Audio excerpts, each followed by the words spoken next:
Hi friends, ಹೇಗಿದ್ದೀರಾ? ನನ್ನ ಚಾನಲ್ಗೆ ಎಲ್ಲರಿಗೂ ಕೂಡ ಸ್ವಾಗತ. ನಾನಿವತ್ತು ನಿಮಗೆ ಒಂದೊಳ್ಳೆ ರಸಮ್ ಹೇಳ್ಕೊಡ್ತಾ ಇದ್ದೀನಿ. ಇದು ಇಡ್ಲಿಗೂ ಮತ್ತು ಅನ್ನಕ್ಕೂ ಕೂಡ ಎರಡಕ್ಕೂ ಕೂಡ ಸೂಟ್ ಆಗೋವಂಥ ಒಂದು ಸಾಂಬಾರು. ನೀವು ಅನ್ನದ ಜೊತೆನೂ ಕೂಡ ತಿನ್ಬೋದು. ಇದನ್ನು ಇಡ್ಲಿ ಜೊತೆ ಅಂತೂ ಇನ್ನೂ ಸೂಪರ್ ಆಗೇ ಇರುತ್ತೆ ಇದು. ಈ ಇಡ್ಲಿ ನಮ್ಮ ನ್ಯಾಷನಲ್ ಫುಡ್ ಆಗಿರೋದ್ರಿಂದ ಯಾರ್ಯಾರು ಇಡ್ಲಿ ಲವರ್ಸ್ ಇದ್ರೋ ದಯವಿಟ್ಟು ನನ್ನ ಚಾನಲ್ಗೆ ಸಬ್ಸ್ಕ್ರೈಬ್ ಮಾಡಿ, ಹಾಗೆ ಈ ವಿಡಿಯೋಗೆ ಲೈಕ್ ಕೂಡ ಕೊಡಿ. ದೋಸೆ, ಇಡ್ಲಿ, ಸಾಂಬಾರ್, ಚಟ್ನಿ. ಓಕೆ, ಇವಾಗ ವಿಡಿಯೋ ಸ್ಟಾರ್ಟ್ ಮಾಡೋಣ. ಮೊದಲೇದಾಗಿ ನಾನೊಂದು 3 ಇಡಿಯಷ್ಟು ಹೆಸರು ಬೇಳೆನ ತಗೊಂಡಿದ್ದೀನಿ. ಈ ಪಾಯಸ ಮಾಡೋಕ್ಕೆ ಬಳಸ್ತೀವಲ್ವ ಹೆಸರು ಬೇಳೆ, ಸೊ ಅದನ್ನು ಹಾಕೋತಾ ಇದ್ದೀನಿ 3 ಇಡಿಯಷ್ಟು. ಮತ್ತು ಇವಾಗ ಒಂದು 4 ಇಡಿಯಷ್ಟು ನಾನು ತೊಗರಿ ಬೇಳೆ ಸಾಂಬಾರು ಬೇಳೆನ ಉಪಯೋಗಿಸ್ತಾ ಇದ್ದೀನಿ. ಇದು ಮಿನಿಮಮ್ 10 ರಿಂದ 15 ಜನ ಊಟ ಮಾಡ್ಬೋದು, ಅಷ್ಟು ನಾನು ಮಾಡ್ತಾ ಇರೋದು. ಸೊ ನಿಮಗೆ ಬೇಳೆ ಜಾಸ್ತಿ ಹಾಕೊಂಡಷ್ಟು ನಿಮಗೆ ಜಾಸ್ತಿ ಸಾಂಬಾರು ಸಿಗುತ್ತೆ. ಸೊ ಹಂಗಾಗಿ ತೊಗರಿ ಬೇಳೆ 4 ಹಿಡಿಯಷ್ಟು ಹಾಕೊಂಡಿದ್ದೀನಿ. ಈಗ ಅದನ್ನು ಒಂದ್ಸಲ ವಾಶ್ ಮಾಡ್ತಾ ಇದ್ದೀನಿ ಚೆನ್ನಾಗಿ.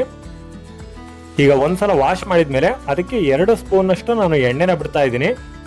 ಹಾಗೆ 1.5 ಸ್ಪೂನಷ್ಟು ನಾನು ಅರಿಶಿನ ಪುಡಿನ ಹಾಕ್ತಾ ಇದ್ದೀನಿ. ಮತ್ತೆ ಒಂದು ಸ್ವಲ್ಪ ಕರಿಬೇವನ್ನ ಹಾಕ್ತಾ ಇದ್ದೀನಿ. ಈಗ ಸಾಂಬಾರು ಜಾಸ್ತಿ ಮಾಡ್ತಾ ಇರೋದ್ರಿಂದ ಒಂದು 6 ರಿಂದ 7 ನಾನು ಈರುಳ್ಳಿನ ಹೆಚ್ಚಿ ಹಾಕ್ತಾ ಇದ್ದೀನಿ. ಈರುಳ್ಳಿ ಎಷ್ಟು ಹಾಕಿರ್ತೀನೋ ಅಷ್ಟೇ ಟೊಮೆಟೊ ಹಣ್ಣನ್ನು ಕೂಡ ಹಾಕೋತಾ ಇದ್ದೀನಿ. ಒಂದು 5 ರಿಂದ 6 ಹಾಕಿದ್ದೀನಿ, ಒಂದು 2 ಕಮ್ಮಿ ಹಾಕಿರ್ಬೋದು ಅಷ್ಟೇ.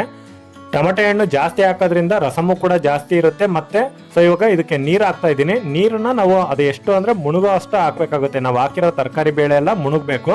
ಸೊ ಅಷ್ಟು ನೀರು ಹಾಕೋತಾ ಇದ್ದೀನಿ ನಾನು. ಸೊ ಇವಾಗ ಕುಕ್ಕರ್ ಮುಚ್ಚಳ ಮುಚ್ಚಿ ನಾವು ಮಿನಿಮಮ್ 2 ವಿಜಲ್ ಹೊಡಿಸ್ಬೇಕಾಗುತ್ತೆ. ಇದನ್ನ 2 ವಿಜಲ್ ಹೊಡಿಸಿದ್ರೆ ಅಲ್ಲಿಗೆ ಚೆನ್ನಾಗಿ ಬೆಂದ್ಕೊಂಡಿರುತ್ತೆ. ಸೊ ಅದಕ್ಕೋಸ್ಕರ ಅದ್ರ ಜೊತೆ ಇವಾಗ ಇಡ್ಲಿನೂ ಕೂಡ ರೆಡಿ ಮಾಡ್ಕೋತಾ ಇದ್ದೀನಿ ನಾವು. ಇಡ್ಲಿ ರೆಸಿಪಿಯನ್ನು ನಿಮಗೆ ತೋರಿಸ್ತಾ ಇಲ್ಲ, ಜಸ್ಟ್ ಸಾಂಬಾರಿಂದ ಅಷ್ಟೇ ತೋರಿಸ್ತಾ ಇರೋದು. ಚಟ್ನಿನೂ ಕೂಡ ಸ್ವಲ್ಪ ಗಟ್ಟಿಯಾಗಿ ರೆಡಿ ಮಾಡ್ಕೊಂಡಿದ್ದೀನಿ, ಕೊಬ್ಬರಿ ಚಟ್ನಿನ. ಸೊ ಇವಾಗ ವಿಜಲ್ ಹೊಡೆದಿದೆ ಇದು. 2 ವಿಜಲ್ ಆದ ನಂತರ ಈಗ ತೆಗಿತಾ ಇದ್ದೀನಿ. ಸೊ ಓಕೆ, ಪರ್ಫೆಕ್ಟಾಗಿ ಮೆತ್ತಗೆ ಬೆಂದಿದ್ದಾವೆ ಚೆನ್ನಾಗೆಲ್ಲ.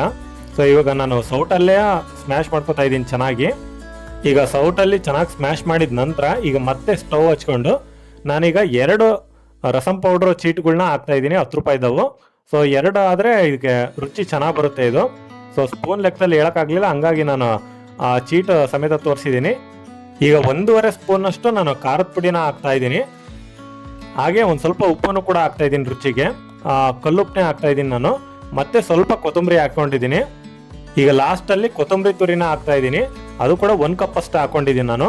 ಸೊ ಇವಾಗ ಹಾಕೊಂಡು ಒಂದು ಸ್ವಲ್ಪ ಚೆನ್ನಾಗಿ ಮಿಕ್ಸ್ ಮಾಡಿ ಸ್ವಲ್ಪ ಹೊತ್ತು ಕುದಿಯೋ ತನಕ ಬಿಡಬೇಕಾಗುತ್ತೆ ನಾವು.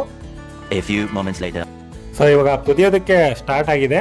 ಸೊ ಇಲ್ಲಿಗೆ ರಸಮ್ ಆಗಿದೆ ಅಂತ ಅರ್ಥ. ಇದಕ್ಕೊಂದು ಸ್ವಲ್ಪ ಒಗ್ಗರಣೆ ಹಾಕ್ಬಿಟ್ರೆ ಇದ್ರ ರುಚಿ ಇನ್ನೂ ಕೂಡ ಜಾಸ್ತಿ ಆಗುತ್ತೆ. ಸೊ ಆ ಒಗ್ಗರಣೆ ಯಾವ ರೀತಿ ರೆಡಿ ಮಾಡೋದು ಹೇಳ್ತೀನಿ ನೋಡಿ.